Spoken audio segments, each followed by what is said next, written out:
What's going on, guys? Welcome back. In this video we're going to be going over how to make millions with the Kosatka in GTA 5 online. So if you guys don't know what the Kosatka is, it is a vehicle in the game that you can buy through Warstock cash and carry to go ahead and run the Cayo Perico Heist. It also has some other cool features that are available to you guys, so you guys can make millions in GTA 5 online. So I'm going to be going over how to run the heist from beginning to end and try to give you guys some tips how to run it more effectively as a solo player. There's definitely some methods you guys can use as a duo player or a group player, and definitely you can take some tips from this video that will help you if you're running it with a group.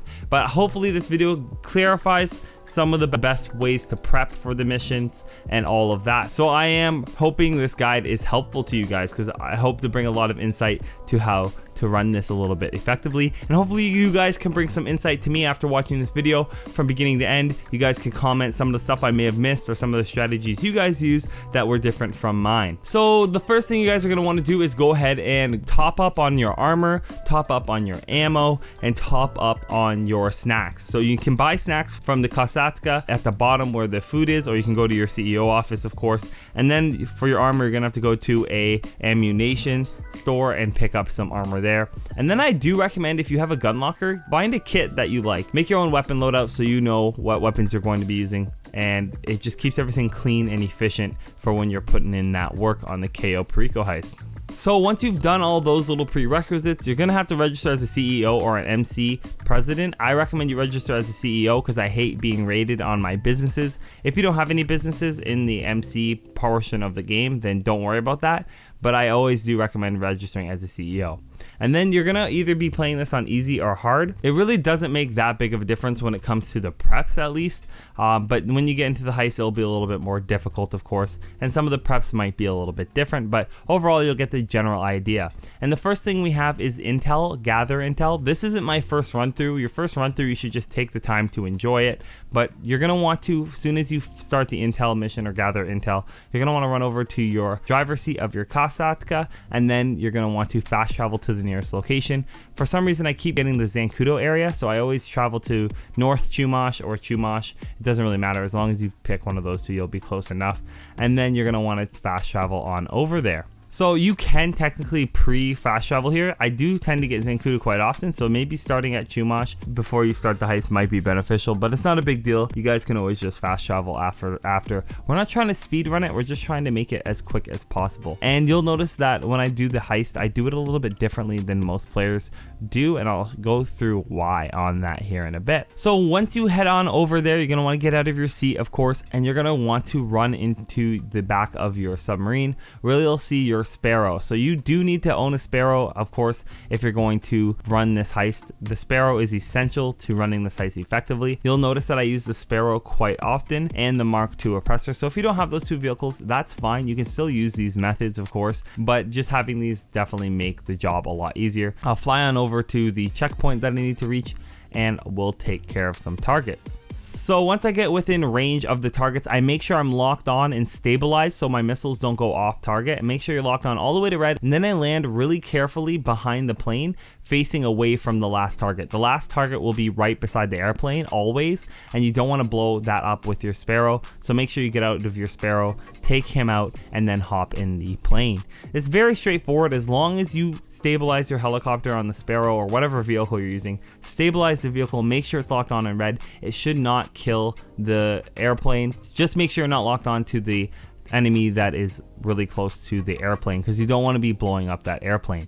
And then once you get into the airplane and start taking off, you're going to want to get some height, because you are going to be traveling from quite a distance away, and sometimes even farther. You'll be at like Grapeseed area or even more north of that. And getting height allows you to travel faster. The higher you are, the faster you go, but specifically once you're above the clouds. So you'll see I'm trying to gain as much height, trying to maintain my airspeed as well, but gaining as much height as possible.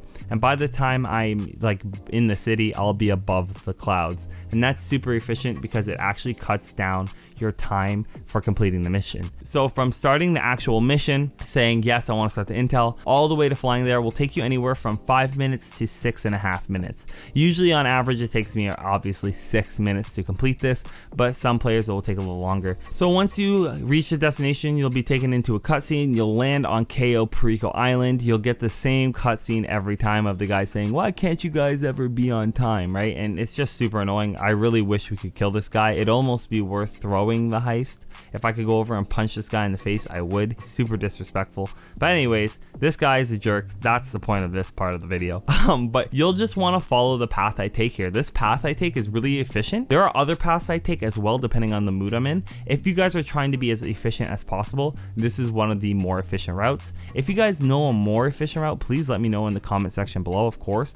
But there is a route that I take to the right and then I go through the gate with the motorcycle. That's not the route we're going to be taking here. As you've seen in my other videos, that's what I usually do, just because it's less stress for me and there's less things that can go wrong. But once you get this route down pat, you guys will have an easy time. So you want to get on the motorcycle and follow the path I take. And a lot of people use the pink flowers. This route's pretty popular. I just go a little bit different, but you can use the pink flowers. You're gonna want to get on top of this mountain. It doesn't matter if you like leap up there, just get on top of this little hill here and then go to the right of these little fences and keep going straight.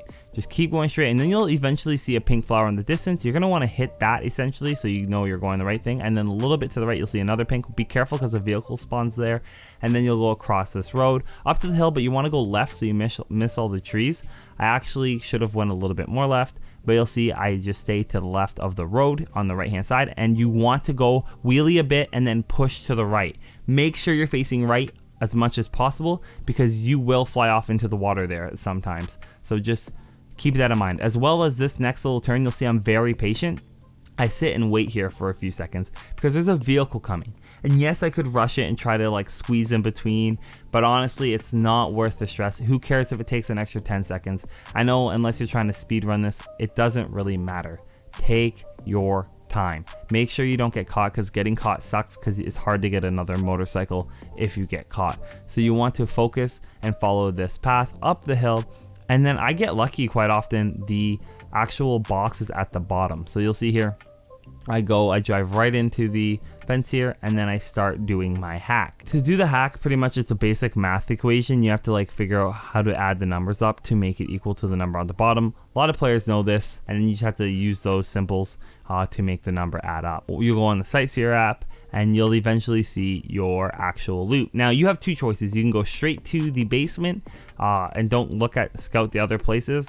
If you are just trying to do the solo and you don't care about getting the extra loot, you guys can always go ahead and not scout the extra places, but I do recommend you always scout the extra places for the gold and the cash and all of that, because you never know if you're going to end up bringing a friend or might meet someone you might want to help out. So it's always nice to scout those extra storages, but for the purpose of this video, we're not going to go for the extra storages just because of time's sake, and as well as I can't get them because I'm going to be running solo and I don't plan on bringing a friend for this video. So we're going to go ahead and go straight to the basement and scout that out. The only thing I would scout every time is the office, because there could be a painting in there and you don't need a key, and it's nice to get that extra loot, and it only takes an extra 2 seconds to make that run up to the top of the thing. And you'll see in this heist I actually had the Black Panther as my loot. You might get a ruby jewel, you might get bearer bonds, and that will decide what your preps are. So if you get one in a glass case, you're going to get the plasma cutter, and if you get one that is in a bearer bond in a vault, you're going to need to get key codes. So that's super important to keep in mind. So once you scope out everything you want to scope out on those webcams, I always do the same thing. Some people know this little glitch where you can go press start or you can go get caught, but that takes you through an animation, and pressing the whole start thing and putting to another online game is lame. Just kill yourself. Honestly, it's almost just as quick. You'll save yourself a few seconds. It's not worth going through all that and risking losing your heist. So kill yourself, you'll spawn by the plane, and then you'll be able to go right ahead and enter in the airplane. And then you'll get taken through another cutscene. The cutscenes really do eat up your time. You can can only control so much, right, with your efficiency. But honestly, I think that's a pretty efficient route to take. And again, hopefully this is helping you guys. So that's how I do the gather intel, and that's probably the biggest chunk of doing the heist. A lot of people struggle with the gather intel mission, and hopefully this will help you guys be more efficient and understand what you want to do. So you'll spawn back here after the cutscenes, and the first thing you're going to want to do is you're going to want to go into your interaction menu and return your Kosatka back to storage, and then you're going to want to request your Sparrow or a Buzzard or whatever vehicle you're going to be using. I usually use the Sparrow because it can enter right back in, so make sure you request that, and then you're going to want to go ahead and request your Kosatka so you can get back in it and have it spawn near you, so you don't have to travel all the way up to the top of North Chumash where we initially had the Kosatka. So let's go ahead and do that. You'll see I spawned it in, and we get through and we get back into the submarine and ready to do the next mission. So the next mission we'll actually end up doing is the weapons mission, and that's one because of where we spawn, and two because we want to get this out of the way as early as possible. And the weapons loadout, I always use Conspirator. That's mine. You can use whatever one you like. I don't really care. I like the Conspirator, I like the loadout, I like everything it comes with, and I recommend it. But if you get the Go to Merryweather HQ, please, hopefully you have the submarine missiles. It is a pain.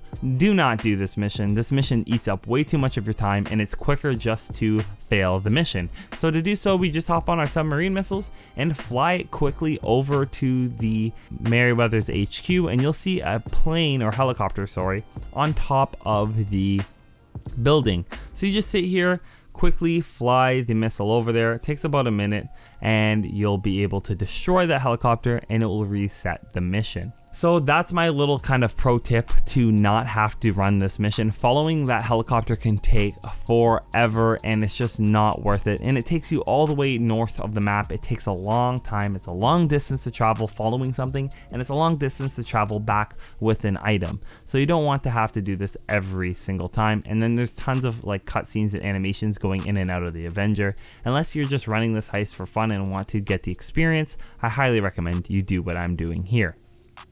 So you'll see I have the prep mission failed, so we're going to go ahead and try again. You can try again immediately, and you might get that mission twice, maybe 3 times in a row. No big deal, just do the same thing, and then eventually you get one of these buildings. So as long as it doesn't say go to Merryweather's headquarters, you'll be fine.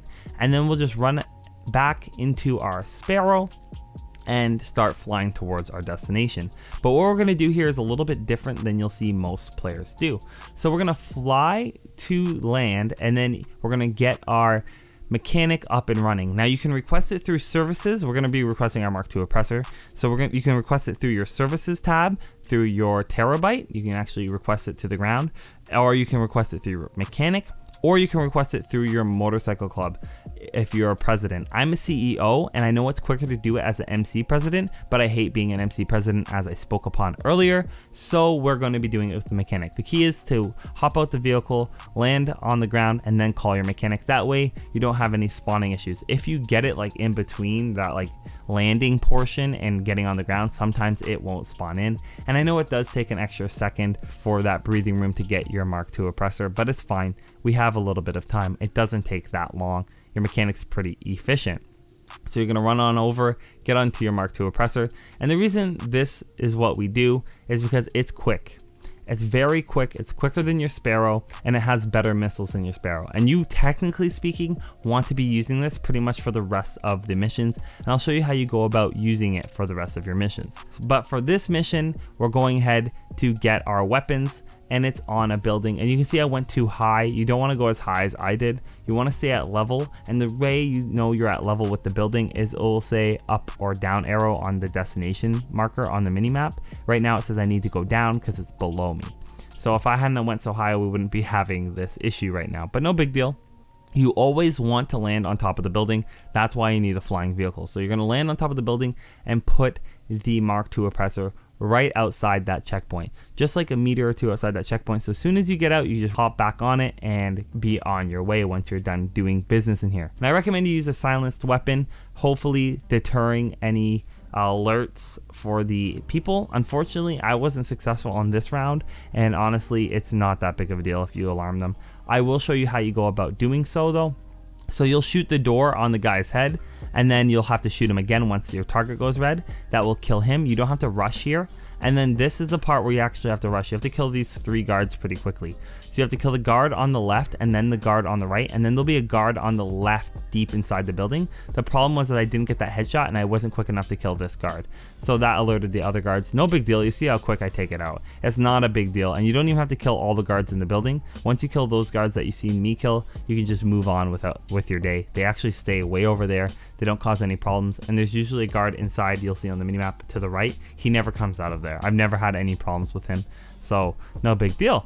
So if you alert the guards again, no problem. Go up, go to the thing, try to open up the little door there. I'll tell you you can't, and then you'll have to do this hack on the laptop. Very easy. Find the number 76 and 26 beside each other and hope that that's the right one. If not, find another pairing of 76 and 26 or whatever numbers there are and hack the computer. It should be fairly simple. You've probably done this many times if you're a vetted GTA 5 player.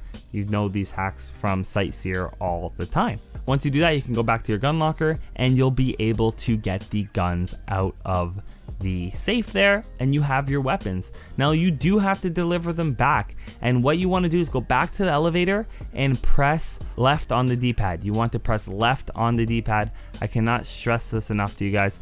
Please, please, please, please press left on the D-pad. Left on the D-pad will take you to the roof. You do not want to land at the ground. I did that by accident, but it's okay. You want to press left so you can spawn outside here, hop on your Mark II Oppressor, and take it all the way back to your submarine.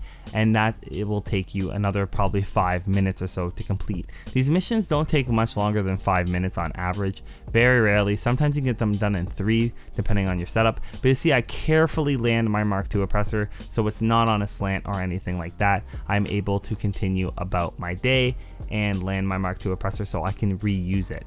That is super important. If you don't do so, your Mark II Oppressor will fall off, and you'll have to use your Sparrow from here on out, or take the time to re-request your Mark II Oppressor, which I don't recommend because the Sparrow's pretty good as well. So that means we're going to go ahead and complete the next mission, which is Cutting Torch. Now Cutting Torch is a pretty easy mission to complete as well. Go back out to the front of your submarine, get back on top of your Mark II Oppressor, and make your way over to the area. So the area is the construction site. There's 3 construction sites you can end up getting. That we have is actually a good spawn location, and then there's one to the left that's not that good, and then there's another one that's okay. So this one's not too bad. Some people go in guns blazing, and that works for them, and honestly it worked for me for a while. I don't have a problem with it. You can use your Mark II Oppressor missiles, blow up all the guys on top of the building, and be about your day. You have the choice to do so.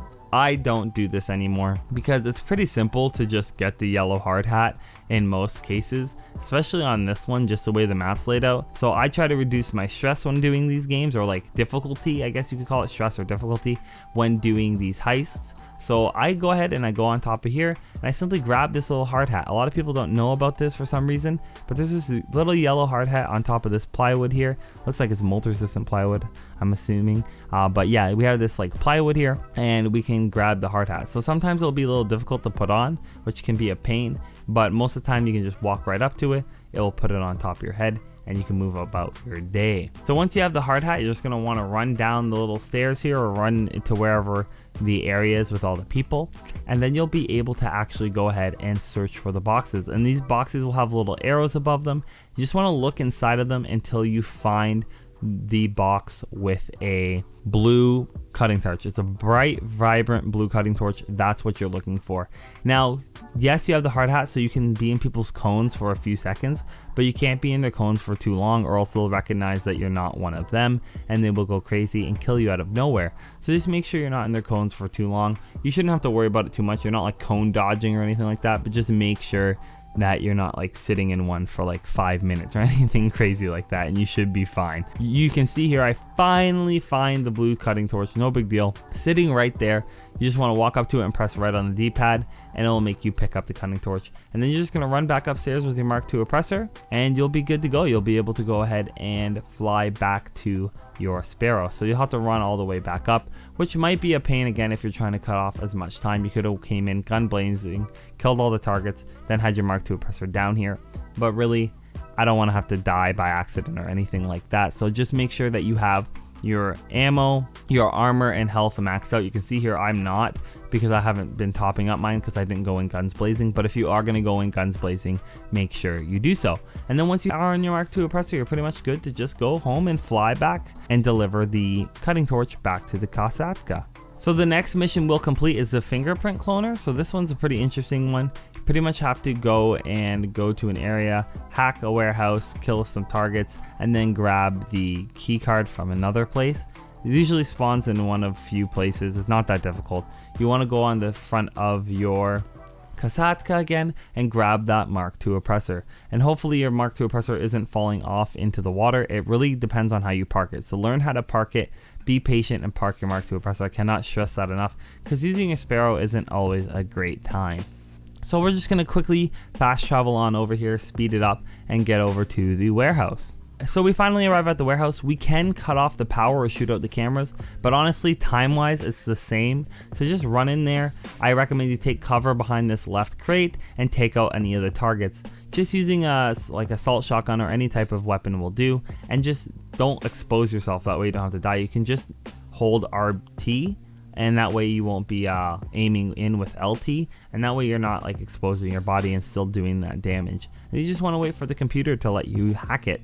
And it's a very simple hack. It's always the same thing. It's always Panther, and it's like the scrolling wheels with the letters. You just have to line it up in that little zone. So all you have to do is line these letters up into the blue section and hit A every time it's in that section until you're done. And then you will get a new location soon as you leave. It will say you have located the archive. So once you get outside, you'll see that the location has been disclosed to you, and you guys just want to quickly travel over there. I'll speed this up as well, and then you'll simply go inside the building. Don't bother taking out the cameras or anything like that. There's no enemies in here, so I thought that was a little strange that they have these people like pretty much guarding the other building, but they don't have people guarding where their actual resources are. That was really weird to me. You'll find the fingerprint cloner on one of these tables, and it's like really small, and eventually an arrow will pop up on it if you take too long, but it's really small and like has a little arrow going over it eventually. So very, very easily, just run in, grab the fingerprint cloner, and run out. And then you're going to want to fly back and bring it back to your Kosatka. So now that you've delivered the fingerprint cloner, that leaves us with a few more preps. We have the last equipment prep, which is the plasma cutter. You'll notice that we haven't done demolition charges because it's not necessary. So do not complete demolition charges, just do the ones from bottom up, and don't do demolition charges, and you won't have any problems whatsoever. So you're going to want to go out again on your Mark II Oppressor because it's super quick, and then be able to use the Mark II Oppressor to get to the safe house. And the safe house pretty much has that plasma cutter in there. You're going to have to take a picture. It's very, very simple. Quickly go over there, enter the safe house, and there are no targets in here. You just have to go ahead, take a picture, and send it to Pavel. So find the planning board, walk up to it, or you can take a picture from the door if you're skilled enough, but I just walk up to it. It's not that difficult, it takes 2 seconds. And then go onto your camera and take a picture and send it to Pavel. Then once you send it to Pavel, you're going to want to go out and go to usually Rockford Hills area, and there'll be some targets that you can blow up with your Mark II Oppressor, and you don't have to worry about destroying the plasma cutter, which is really nice. So you can spam rockets in there, make sure you hit the first checkpoint, spam rockets in there, destroy the targets, and then pick up the plasma cutter, and then simply travel back home and deliver the plasma cutter back to your Kosatka. So that's pretty simple. You usually will have targets trying to follow you. You can always, of course, eat some snacks or put some armor while you're on your Mark II Oppressor. So if you don't have the plasma cutter mission, that means you have the safe codes mission, and you need to get these safe codes if you have bearer bonds. So if you don't have a piece of jewelry or something like that to steal, as I mentioned before, you'll have the bearer bonds mission, and that means you'll have the safe codes mission. Start up the mission in your Kosatka and then go over to the casino. Now when you reach the casino, you'll have 2 options. You can go in through the top roof, which is the option I suggest, or you can go in through the main part of the building, the main doors. Now if you go in the main doors, all you have to do is run into your left, and then go into the elevator, and it'll take you directly up to the penthouse level. Now if you don't, then you'll have to go through the top and it'll take you directly into the penthouse, saving you having to go through the elevator cutscene and all the extra cutscenes. So definitely go through the top if you have the option. If not, go ahead and go through the bottom. Then you're gonna want to find these two guards. I always recommend you run out to the left first and then out to the right after if they're not there, and then make a full circle till you find these two guards, and then you're gonna want to bring out a suppressed weapon and kill both the guards. Then after you kill both the guards without alerting them with a suppressed weapon, you're going to want to go ahead and sheath your weapon or put your weapon away, and then you'll be able to go in there without alerting the guards. But in my scenario, I didn't. I went guns blazing. This is definitely a viable option. I always go in guns blazing. It's more fun, but it is more time consuming, so consider that. And then once you get in there, you're gonna have to kill all the guards or just walk past them if you went in stealth, and then find the target that has been sent to your phone. It's just a guy with a hat on. He's dressed the same way almost every single time. You'll take him out and then search him for the save codes, and then once you obtain the save codes, you're going to want to leave the casino by going out the door you came in, and then you'll eventually leave the casino completely. And you have an option. You can run away from the cops like I did, which is not the intelligent option, or you can do the intelligent option and blow yourself up with an RPG or a sticky bomb. This is definitely the best way to go about doing this, as it will lose the cops rather quickly rather than trying to escape them and waiting for the timer to run out. That is how you guys complete the safe code mission. And then last but not least, for our prep missions, we have the vehicle. The approach vehicle is super important what you choose. You can always choose the Kosatka. I don't recommend it. I recommend the long fin, especially if you're running solo or with friends. I just like it. If you're running with friends, guaranteed maybe the Kosatka, but I do like the long fin prep. You're gonna want to hop into your Sparrow here, because I accidentally put my Mark II Oppressor in the water by accident. So if you have your Mark II Oppressor, you can always use your Mark II Oppressor. But in this scenario, you just got to adjust to save time. Unfortunately, I don't have my Mark II, but hopefully if you have your Mark II, you'll quickly be able to get over there. But I use my Sparrow, no big deal. So once you land, you're going to request the Phantom Wedge through your interaction menu. You'll be able to go to the vehicles section and actually request it.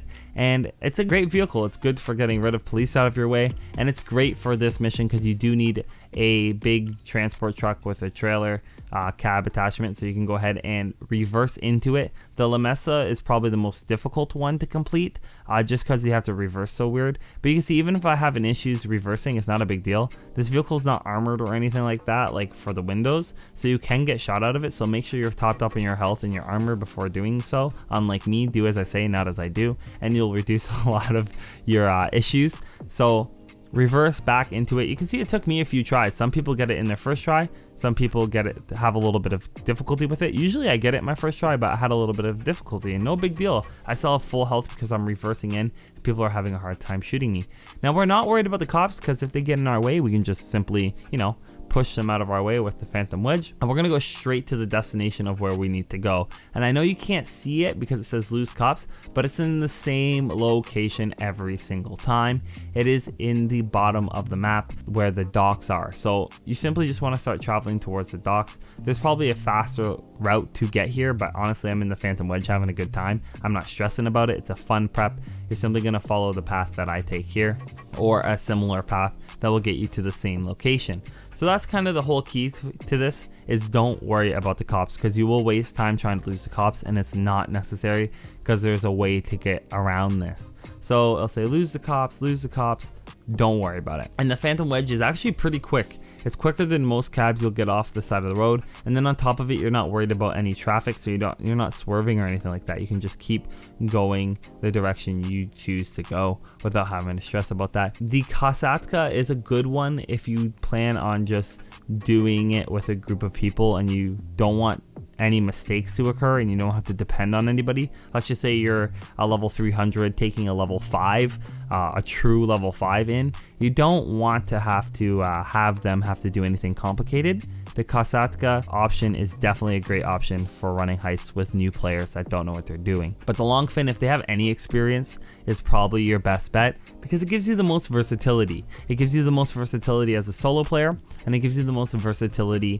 as a group player. So it gives you the option, when you do the heist, you have a choice of which vehicle you're going to use. The one thing I wish they had done is let you do both preps, so you can save the vehicle for the next time you do the heist, but it doesn't look like they did that for us, which was a little bit disappointing.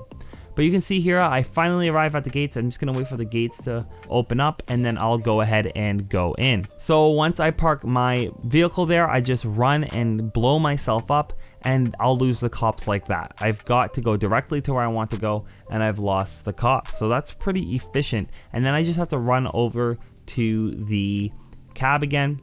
If I get stuck on the other side behind a fence, I can just use the up and atomizer or a sticky bomb to blow up the fence and walk right through it. And then I'll just get right back into my transport truck and I'm able to actually hit that checkpoint. So I'll say deliver the long fin and it instantly takes me into this awesome cutscene. So now we've completed all the heist preps. We're gonna head on over back to our Kosatka and start up the heist. And this is probably the easiest part of the heist, believe it or not. I do recommend you max out your armor and snacks before going back into the heist and then confirming your settings. Make sure you get silencers on your weapons before starting it. And I'm going to show you guys how I run this solo. I used to go ahead and fill up my loot bag. You can still do so, but all you're going to do is pick the main dock as your entry point, and you're going to pick everything else as the first option because you only get one option. So you get drainage tunnel, escape point, doesn't really matter. You can just put airstrip, main dock, north dock. It does not matter. It's irrelevant.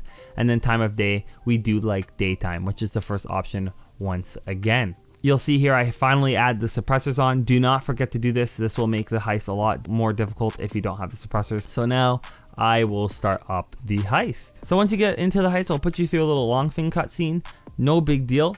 Once you sign in, you're going to want to follow this little path here. And the one thing I do wish I had done for this video was actually backed up some more and gained some more speed for you guys so you can see how useful this little trick is. So you want to take the long fin, you'll see a rock. I'm kind of like low-key focusing on it. You can't really see me right now, but I'm lining myself up. I'm going to gain some speed and I'm going to hit this rock. You'll see this little rock here. It's very weird and you're going to use it as a ramp. I didn't use it that well, but honestly not too bad.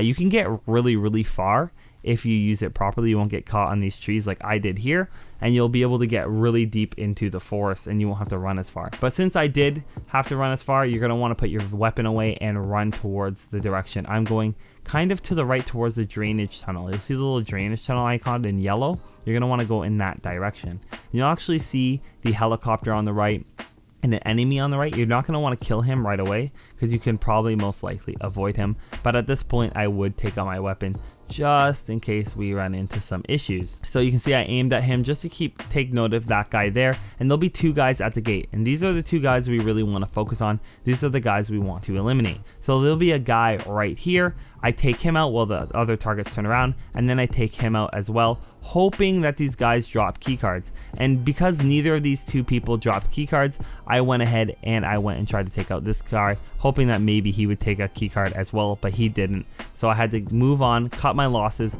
I will make my way to the drainage tunnel. So if you had got the keycard, you would have been able to go through that door on the left, and you do this similar thing as I'm doing here, but no big deal. Very simple. We're just gonna cut our losses because we did not get those keycards, but it's very nice when you do get those keycards from those targets. So you'll see I'm swimming down to the drainage tunnel. Make sure you equip your rebreathers and go down to the drainage tunnel, and you'll go into there to open the gate. Press right on the D-pad to cut the grill and quickly cut the grill. Very simple. You're just going to hold RT onto the green points of the grate here until they stop highlighting green, and they'll have a little yellow line through them or orange line through them, showing that they've been cut enough that you can push them off. After you've cut the grate, you'll want to swim and then press right on the D-pad. You'll get taken through a cutscene where you'll spawn into the actual portion of the heist that is important. I do recommend you do this part in first person, as it's just easier to maneuver, and I find that you're a little bit quicker when you are in first person, and honestly it's kind of fun considering most of the game isn't played in first person. So the first thing we'll do is we'll take out our AR and we'll shoot out that camera, and then we'll take out these two targets here really quickly. We'll try to hit him in the head. If not, we'll shoot him in the body as many times as possible to make sure that he dies without screaming, and we'll just continue moving on our path here. Now we can kill this guy, but we're not going to bother killing him. We're actually just going to leave him alone. If he gets in your way or causes problems for you, you can always do so, but I ended up having to kill him because he spotted me. Unfortunately, I was a little bit sloppy, and we'll take out this target here. This target's super important. Now you can see he had the key card. If he doesn't have the key card, see the guys on the minimap that have red cone visions? Usually those guys are the guys that have the key card. So those are the targets you'll have to go out and take out to get the key card. So fortunately I got him my first try. I went around and I opened the gate. Once you unlock the gate, you'll actually be able to move into this area, and you do not want to sound the alarm. If you sound the alarm, just restart, no big deal, just blow yourself up with your sticky bombs. But fortunately I didn't alarm anyone, so I was able to go ahead and do the fingerprint cloner. You only have one fingerprint to do and two if it's on hard, and just line up the fingerprints so they're the same as the ones on the right. Honestly, I work top to bottom, make sure they're in the same slot, and make sure they line up properly. Very simple once you get the hang of it. It might take a few tries to actually understand what you need to do. And then you'll run in here and you'll use the cutting torch to cut the chain so you can actually enter in the room. And this is probably my favorite part of the whole heist, is actually getting the loot itself. And you'll see I take my full take here. I use the plasma cutter, full stride, almost all the way to burning, almost all the way to cool, and I'll do it all again, all the way almost to burning, and then almost all the way to cool. And this should take 3 to 4 full repetitions if you're doing it like I am here. If you do short bursts, it will take you a lot longer than it needs to. So 3 to 4 repetitions usually gets the primary target out of the glass. And of course, if you have barrel bonds, just keep repeating that number back to yourself that Pavel texts you to get inside of that vault, and then put in those numbers into the vault, and the vault will open right up for you. It's very easy if you go out the right hand side of the gate, because you're going to run up these stairs and then hop up this little area here. Makes life a lot easier. And then you're going to run towards the exit. Very, very simple way to complete the heist. You don't have to run up all the way to the gate to get out. Just run onto the circle and then press right on the D-pad. Don't panic and take your time. So once you exit the building, you're going to want to run straight and take this guy's motorcycle. And then you're just going to want to drive off the side of the map. Usually you get a lot more distance than this. Unfortunately, I ran into some issues. But if you follow the path I take, it's not too bad. And then you're going to want to equip your rebreathers and breathe. If you are getting shot, then heal yourself up with some snacks while you're swimming, and maybe put some armor on, and just keep eating snacks and armor, keep swimming. And once you get enough depth, you won't have any issues with any other people causing you any issues, so it won't be that big of a problem. Keep swimming towards the landmines, and you'll see I'm swimming to the darker part of the minimap. So you see the minimap, how it has different like gradients or shades of the depth of the water. Go towards the darker part, you'll see where I am on the minimap, and you'll see these 3 like landmines over here, 3 to 4 landmines. Just swim towards those, and eventually they'll leave you alone. Once you get out there, they'll just kind of like let you go. El Rubio will leave you alone, everyone will leave you alone, and you'll be free to just swim around until the heist actually ends. So you'll see once you complete the heist, you'll get a decent payout, and we almost completed the elite challenge. And the only reason we don't complete the elite challenge is because we don't fill our loot bag. Now you can take the time to fill your loot bag before getting to the Cayo Perico area, like the actual compound. You can go fill it at the little area. There's like a little mini compound you can go to fill it. I completed it in 9 minutes and 33 seconds, the whole heist. I didn't fill a hack, but my loot bags were not full. So you can fill them at the airport. That's one place you could have filled them, as well as you can fill them at the mini compounds that are around the map. And you can do that before even entering the main compound. But you can see I earned a total of 1.6 million without having to do anything. And that's because I got the Black Panther loot, of course. But honestly, if you want to save time and just run these heists as much and as quickly as possible, maybe not filling your loot bag might be a viable option. It doesn't take that long to fill your loot bag. It does take like an extra few minutes. But honestly, if you guys want to do that, go right ahead. Hopefully, throughout this whole little guide or walkthrough or gameplay of the Cayo Perico Heist or the Kosatka, hopefully this will help you guys make millions in GTA 5 Online, because I've made over, I think, 30 million just running the Cayo Perico Heist in the last few months. So if you like this video, please don't forget to leave a like, comment, and subscribe.